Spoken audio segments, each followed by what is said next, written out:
बिस्मिल्लाह الرحمن الرحیم فارسی په درس کې اولنی کې موږ د مصدر متعلقه ویلیو چې مصدر هغه اسم دی چې د نور الفاظ او صيغې بهر کیږي او په اخر کې دن یا تن راځي. نن به مزید مخ کې ګرامر کې موږ دا وایو چې که تاسو د نون د مصدر نه لري کوي نو موږ سره به ماضی مطلق صيغه جوړ شي. لکه موږ سره مصدر دی خوردن کھانا، اوس نون ته نلری کا خورد معنی ماضی مطلق شو، یعنی خورد زید نے کھایا.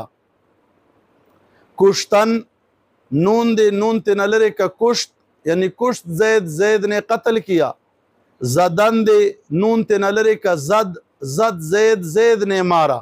نو کله دی چې نون د مصدر نلری کړو نو دا به ماضی مطلق صيغه جوړیږي. نو نن مونږه د ماضی مطلق بیان ویلو چې د هغې جوړولو طریقه هر کله دی چې مصدر نه نون لرې کړو نو دې نه به ماضی مطلق صيغه جوړیږي. باقی گفتگو طرف ته به لاړ شو. مونږه دا ویلي وو چې ته چاته وایې چې زما نوم دا دی نو څنګه به فارسي کې وایې، یعنی لکه ما نوم عثمان دی، اسم من عثمان است، زما نوم عثمان دی. اوس که ته بل چا نه تپوس کې چې ستا نوم څه دی نو ته به ورته وایې اسم شما چیست.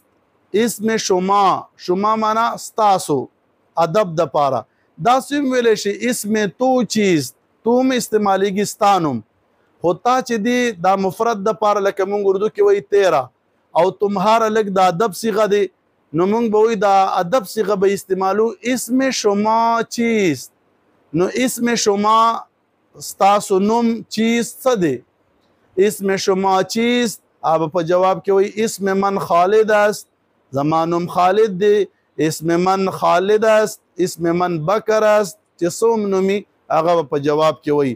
نو نن دا گفتگو د خپل نوم چاته ویل او د بل چا نه نوم تپوس کولو دغه گفتگو طریقه کار مو نن درس کې درته وښوده. مخکې درس ته به انشاءالله انتظار کوو.